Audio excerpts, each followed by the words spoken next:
follow production. So definitely Netanyahu not going to follow this bombing Beirut. So I think that President Trump is definitely going to let stuff away, especially with an announcement that the ceasefire is going to see the ceasefire actually happens, and that will stay on paper again. But here's the thing that striking to me this call as one of the worst calls between Netanyahu and Trump since Trump came back to office. One year ago, maybe there was one call that was worse than the call today. And in that call, Trump had been part of the call, yes, and now they wanted to go on strike. The president's become very concerned of the civilian casualties and as part of the Israel strikes in Lebanon. He thought that the fact that Netanyahu was ready to knock down buildings in Beirut, all buildings that gave California to Charles Matter were disproportionate. And during the call, he even mentioned to Netanyahu, he asked them to stand down and to not perform in the strike of Beirut. If it weren't for me, you would have been in prison by now. Referring to Netanyahu's corruption trial and Trump's campaign to rip them apart. And so I think that a big part of this call, the tones were very, very high. That even, as you said, Trump told Netanyahu in the call, you were effing crazy. What do you want to do in Lebanon? And I think that overall, Trump realized that the war in Lebanon, Netanyahu has been escalated over the last few days, would undermine what he's trying to do in Iran, would undermine the deal that he's trying to get, and he decided to cut it down.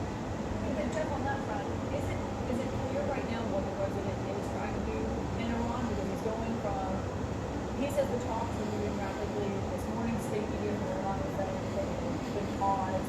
He told NBC earlier today that the United States and Iran have been talking too much. If you want to know the truth, he said, quote, I think going silent would be very good. I mean, an hour later, he said they're moving really quickly. What's your sense of what's happening?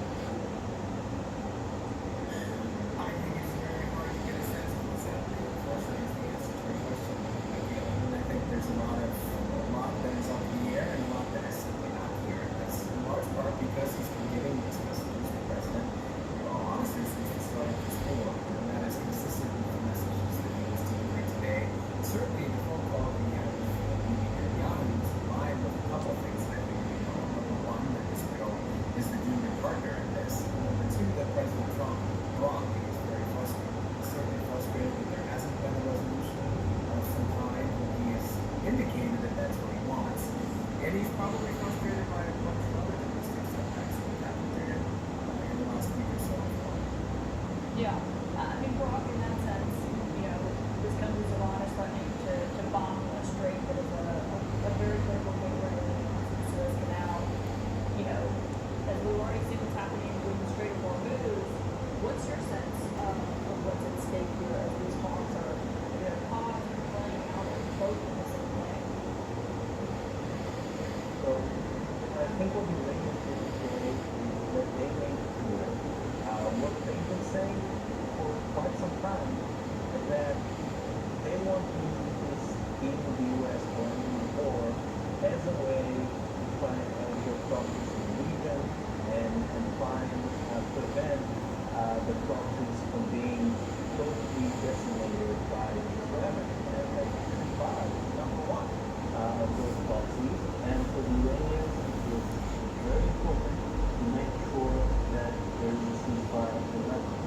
At the same time, what the Iranians have been doing for the last 2 or 3 weeks, they've been pressing Hezbollah to escalate more and more its throwing the missile attacks on Israel, because they know that this will put a lot of domestic territory on Netanyahu. So it's this dual approach. On the one hand, putting Hezbollah to prevent more attacks. On the other hand, they're trying to prevent Israel from going all the way and trying to decimate Hezbollah. And I think that overall, some of this aid, I think what the Iranians did today was, on the one hand, protect the property